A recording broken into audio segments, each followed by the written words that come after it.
In 2012, the architect designing the most expensive residential building in New York City sent an internal email. It contained a warning. They are going down a dangerous and slippery path that I believe will eventually lead to failure and lawsuits to come. Daily Dispatch. His name was Jim Hare. He was a director at Raphael Vignoli Architects, the firm designing 432 Park Avenue, the supertall skyscraper on Manhattan's Billionaires Row that was about to become, briefly, the tallest residential building in the Western Hemisphere. The developers read that email. They built the tower anyway. 13 years later, the lawsuit has arrived. The failure has arrived.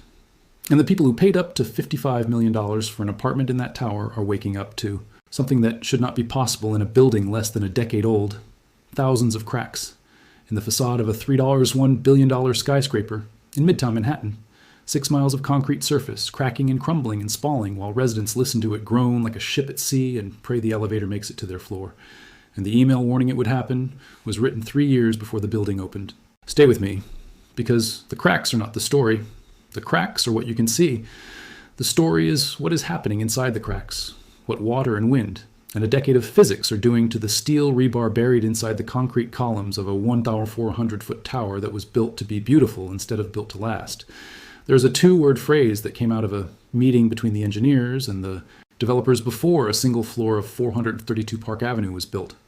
2 words that define this entire disaster, that explain every crack and every leak and every multi-million-dollar lawsuit that has followed. Those 2 words are color or cracks. We are going to get to them. Stay with me. To understand what has gone wrong at 432 Park Avenue, you have to understand what it was designed to be. At 1,396 feet tall, the $3, 1 billion, Raphael Vignoli designed spire was the tallest residential building in the world when it was completed in 2015. It holds 125 ultra-luxury condos featuring panoramic views of Central Park, priced anywhere from $10, $5 million for a 2-bedroom to $55 million for a 6-bedroom penthouse. Wikipedia. The building was not just a residence, it was a statement, a deliberate architectural provocation, a tower so thin, so white, so geometrically pure that it would redefine what a New York City skyline looked like. Its slenderness ratio is 15:1. That means for every 15 feet of height, the tower is only 1 foot wide. It is one of the most extreme structural proportions ever attempted in a residential building anywhere on Earth. Residents include Jennifer Lopez, Alex Rodriguez, and members of Saudi royalty, alongside anonymous Shell Corporation buyers. Wikipedia. The amenities include 3 floors of services, a Michelin-starred restaurant, a spa, a cinema. The address, 432 Park Avenue, Midtown Manhattan, was engineered to signal something to the world. What it is signaling now is not what the developers intended. Now, the 2 words. When engineers were developing the concrete mix for the facade of 432 Park Avenue, the distinctive, brilliant white exterior that makes the building look, from a distance, like a bar of soap standing on its edge, they encountered a problem. The concrete mix required to achieve the signature white color was not the same concrete mix that would produce the most structurally durable facade. Adding fly ash, a standard strengthening additive, would have darkened the color, made the white, slightly less pristine, slightly less the minimalist ideal that the architects and developers had promised their buyers. So the engineers asked the question directly. WSP structural engineer Sylvian Marcus posed it plainly. Color or cracks? Daily Dispatch. That was the choice. That was the fork in the road. Use the stronger concrete mix that slightly compromises the color, or use the aesthetically perfect mix that the engineers were already warning would be prone to cracking. The developers chose color. Cracks soon appeared on the finished facade, prompting growing concern that the building, with its extreme slenderness ratio of 15:1 and wind-vulnerable design, was being pushed to its physical limits. Wikipedia.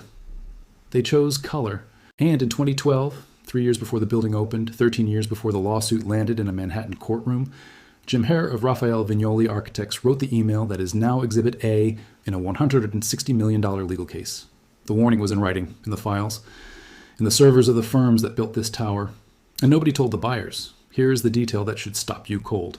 The 2025 lawsuit filed by the 432 Park Condo Board alleges that the facade is plagued with thousands of severe cracks, spalling, and other forms of deterioration, and that there has been deliberate and far-reaching fraud, with a vast number of extremely significant construction defects.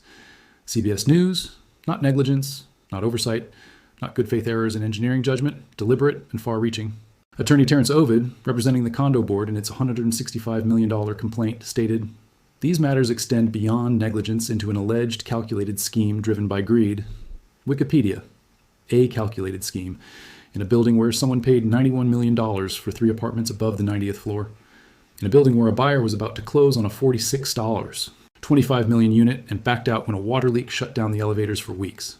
In a building where, on October 31st, 2019, Halloween, a resident was trapped inside an elevator for an hour and a half during high winds because the building was swaying so dramatically that the elevator cables were flapping inside the shaft. Residents have complained that the supertall sways in the wind and groans like a ship at sea, and that leaks, power outages, and elevator problems have persisted since they moved in. Wikipedia, a ship at sea. That is the phrase residents used. Not a building, a ship, moving, groaning, making sounds that a $20 million apartment is not supposed to make at 2 a.m. when the wind comes off the Hudson. Now here is the part that the headlines are not fully explaining. The cracks in the facade of 432 Park Avenue are not cosmetic. They are not surface imperfections that affect the look of the building, but leave its structural integrity intact. They are pathways, channels, entry points for the 2 forces that will determine the future of this tower: water and time. Independent structural engineer Steve Bongiorno told the New York Times that water could begin seeping into the cracks and compromising the development's structural integrity from the inside out, posing a risk to pedestrians and residents. Chunks of concrete will fall off, and windows will start loosening up. You can't take the elevators, mechanical systems start to fail, pipe joints start to break, and you get water leaks all over the place. The watchers, chunks of concrete off a 400-foot tower. The 2025 legal filing states directly, the facade defects have led to major water infiltrations and flooding, corrosion of the steel rebar reinforcing the concrete columns, as well as other significant damage. CBS News corrosion of the steel rebar. This is the sentence that matters most and has received the least attention. The concrete facade of 432 Park Avenue is not just cosmetic cladding, it is structural. The concrete columns are the load-bearing skeleton of the entire building, and inside those columns, embedded in the concrete, is a network of steel rebar, the reinforcing structure that gives the concrete its tensile strength, its ability to resist the lateral forces that a 1,400-foot supertall experiences every time the wind blows off Central Park. Water gets into the cracks, water reaches the steel, steel begins to corrode, corroding steel expands. Expanding steel creates more internal pressure. More pressure creates more cracks. More cracks allow more water. That is not a hypothetical sequence of events. That is the documented sequence of events inside the facade of 432 Park Avenue right now, confirmed in court filings, confirmed by independent engineers, confirmed by the building's own inspection records. Jose Terrero, head of civil engineering at University College London, did not mince words. A 10-year-old building should not be showing that level of deterioration. Wikipedia, 10 years old, showing deterioration that engineers associate with structures decades older in Midtown Manhattan, on a block where thousands of people walk beneath it every day. Bongiorno made the pedestrian threat explicit. The building is being stressed beyond what was intended. There's no sidewalk shed that's going to protect you from chunks of concrete popping off a 1,400-foot building.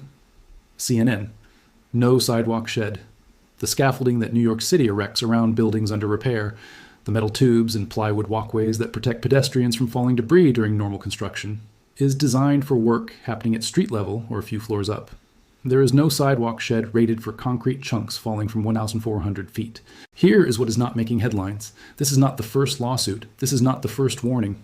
This is not even the first time the word fraud has been used in a courtroom in connection with 432 Park Avenue.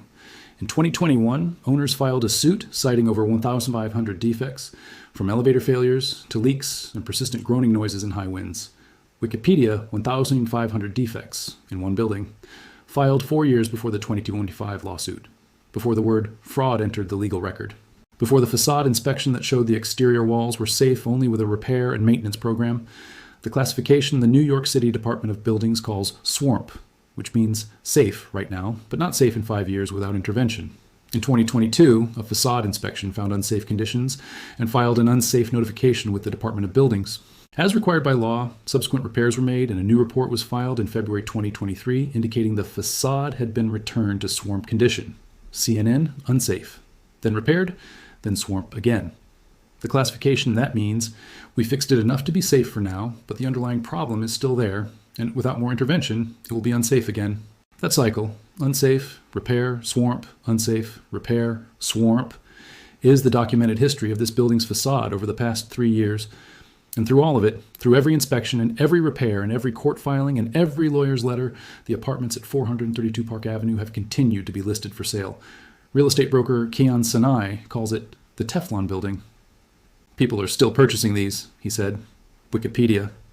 The Teflon building. Nothing sticks. Not 1,500 defects. Not an unsafe notification from the Department of Buildings. Not thousands of facade cracks. Not a $165 million fraud lawsuit. Not an independent engineer saying chunks of concrete could fall 1,400 feet onto Midtown pedestrians. People are still purchasing these. Now step back from the lawsuits and the lawyers and the emails and look at the physics. 432 Park Avenue has a slenderness ratio of 15:1. For engineering reference, most super tall towers have a ratio closer to 8 or 9:1. The Empire State Building at 102 stories has a ratio of roughly 9:1. 432 Park Avenue at 96 stories is nearly twice as slender per unit of height. That extreme slenderness is not an accident. It is the design. It is the statement.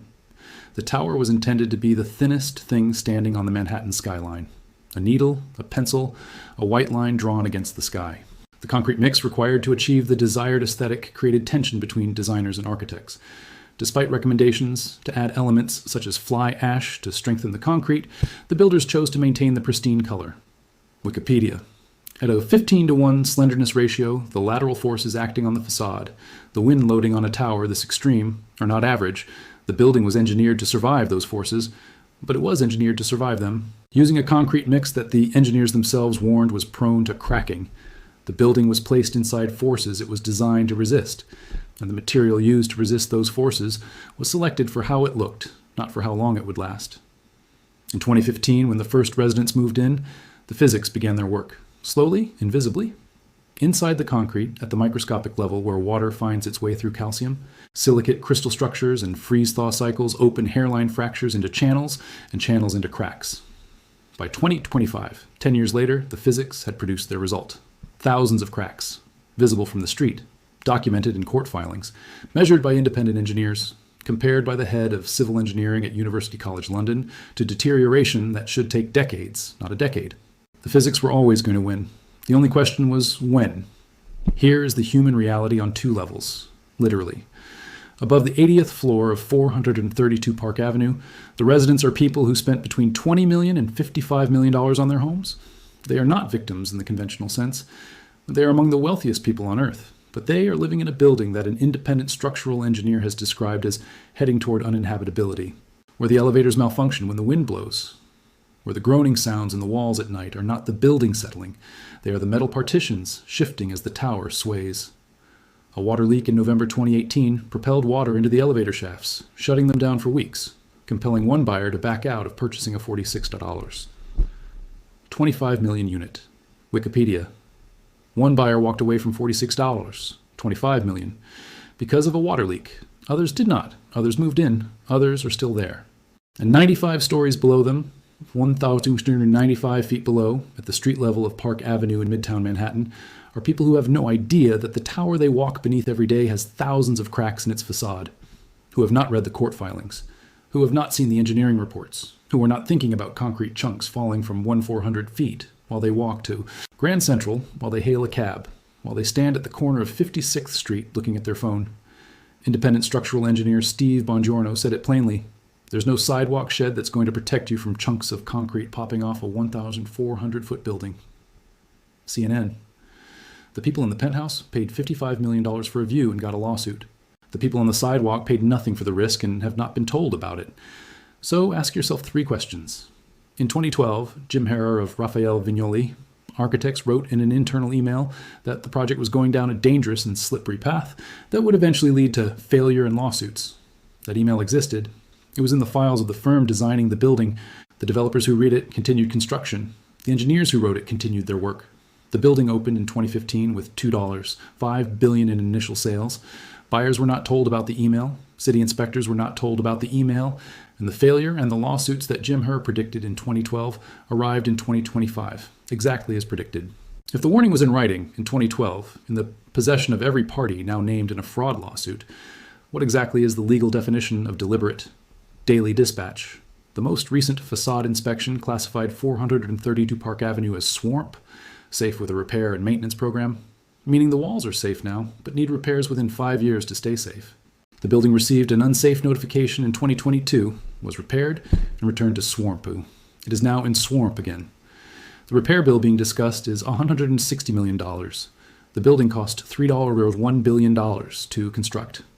If a $1 billion building requires $160 million in repairs before it is 10 years old. And those ICE repairs address the symptoms of a design choice that the engineers warned about in 2012. Who pays? And when the swampy cycle repeats in another 3 years, who pays then? CBS News. And if real estate brokers are describing 432 Park Avenue as the Teflon building, noting that people are still purchasing units even as a $165 million fraud lawsuit works its way through Manhattan State Supreme Court. What does that tell us about who the real estate market believes is ultimately responsible for what a buyer knows before they sign? The engineers who wrote the email, the lawyers who filed the lawsuit, or the broker who called it Teflon and took the commission? Wikipedia. Right now, as you read this, 432 Park Avenue is standing at the corner of 56th Street and Park Avenue in Midtown Manhattan. 396 feet tall, 96 floors, 125 apartments. The third tallest residential building in the Western Hemisphere. Its facade is plagued with thousands of severe cracks, spalling, and other forms of deterioration. CBS News. Its steel rebar is corroding. Its elevators malfunction in high winds. It groans like a ship at sea.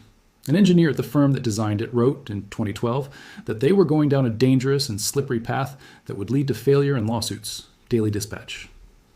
He was right. A $165 million fraud lawsuit is now in Manhattan State Supreme Court. A $160 million repair estimate is on the table. The Department of Buildings has classified the exterior walls as safe, for now, with a repair and maintenance program. Independent engineers disagree on how urgent that program needs to be. The developers deny all allegations and are seeking dismissal. And on the sidewalk of Park Avenue, 3,000 feet below the penthouse where someone paid $55 million for a view of Central Park, a tourist from another country is looking up, trying to take a photograph of the most expensive, most cracked, most litigated, most warned about residential building in the history of New York City. The color is still white, pristine, perfect, exactly as the developers insisted it must be. Right up to the moment you look closely enough to see what is happening inside it.